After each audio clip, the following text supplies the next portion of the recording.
Hey everyone, TN Outdoors 9. I've had more requests to test this specific ammo than anything else, ever. Nothing is even close. The Grizzly Xtreme 45 ACP plus P 175 grain, and that's not a JHP or jacketed hollow point, that is a copper hollow point, solid copper. I think there's three things that draw folks to the Grizzly Xtreme. One, the name, Grizzly. Number two, the velocity, advertised at 1,200 feet per second, and number three, the copper bullet technology, which I think is kind of fascinating. But it is not an inexpensive round or box of ammo. $2.60 laid out there. That's your cost per shot, or what I paid per shot for a box of 20. That's right, approximately $52 for 20 rounds plus shipping, and I bought two of these for the test. But let's move on to what we're going to use in today's test. Number one, the COLT government model 1911 Series 80 5-inch barrel, full-size barrel. So how are we doing on that 1,200 feet per second? Not too good. There's my 5 shots, and then the 5-shot average is 1,049 feet per second. But this is a bonus test because we're also going to look at a short barrel 45. This is the Springfield Armory XDs 3.3. 3.3-inch barrel. There are the 5 shots measured from 10 feet. And then my 5-shot average there is 957 feet per second. I would assume that a primary reason why this is so expensive, that copper bullet, that is not an inexpensive component. And by the way, they are using Starline brass. But notice that it's cut almost all the way down to that flat base. So this is designed to open up into 4 widely expanding petals. I mean, I've seen reports of this thing opening up well over an inch to inch and a quarter. We'll see what happens today. But I've also seen a lot of hollow point cavities in 45s that are much wider than that, but never one that is that deep. I measured that at 0.462 inches. That's nearly half an inch deep, and it's designed so that any fluid or tissue is going to force open those 4 petals. Test shots will be coming in from 10 feet. I'm using the block from ClearBallistics. This one is 20 by 7 by 8, weighs 35 pounds. BB calibration came in at an average of 3.41 inches. 4 layers of denim, that is an IWBA testing protocol, and the camera will be set up over here just to the right. Need to make a few lighting adjustments and then the test shots.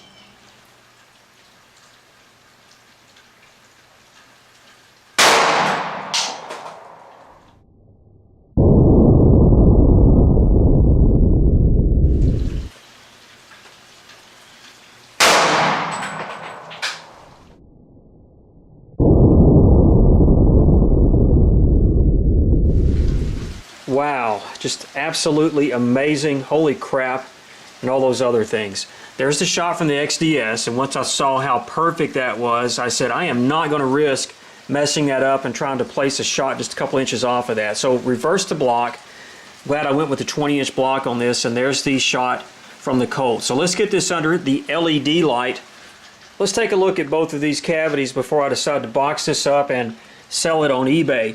First is the XDS. We are coming in and expanding. That begins about 1.5 inches in. You can see how this just explodes as that obviously fully opened up. And this cavity going this direction is approximately 1 3/4 inches wide. And you can see how far that runs. But not a lot of penetration on this, and that was somewhat expected. The leading edge of that petal right there is coming in at 6.75 inches. That is all. Let's take a look from the side. This was over the top.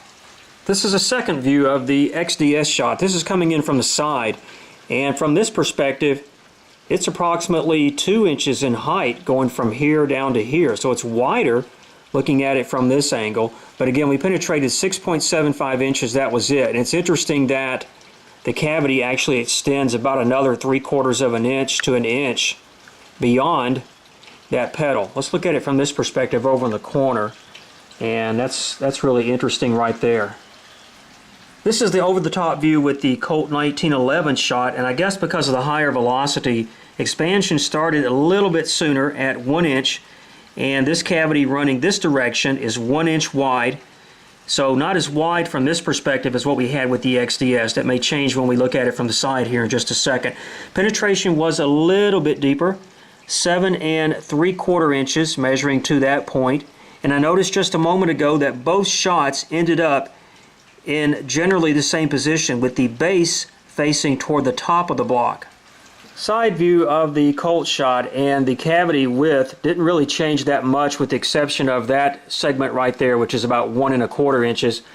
And then you see the Grizzly from this perspective, and that's from the side. Again, 7 3/4 on that penetration. Here's the peak of the temporary cavity on the XDS shot. Now check out the cross section through the gel. Massive, 2.5 by 2.5 inches, but you look at the Colt temporary cavity, which is huge, yet the permanent cavity is coming in about half of that on the XDS shot. That's very interesting.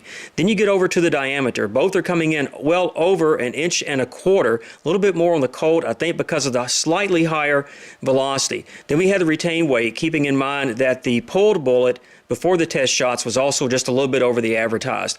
Taking a close-up look at the bullets, these are not razor sharp edges. It's kind of a rough, jagged sharpness, which should do very well in cutting tissue. This test, as is the case with all my others, is only a representation. There's nothing definitive here. If you are seriously considering using the Grizzly Xtreme for personal defense, keep in mind, first and foremost, it is very likely going to be a shallow penetrator. So you have that trade-off for the tremendous expansion and cavitation. It is very expensive, and it can be hard to get your hands on it, which is going to make it difficult to train with this if it is your chosen carry ammo. Thanks for watching.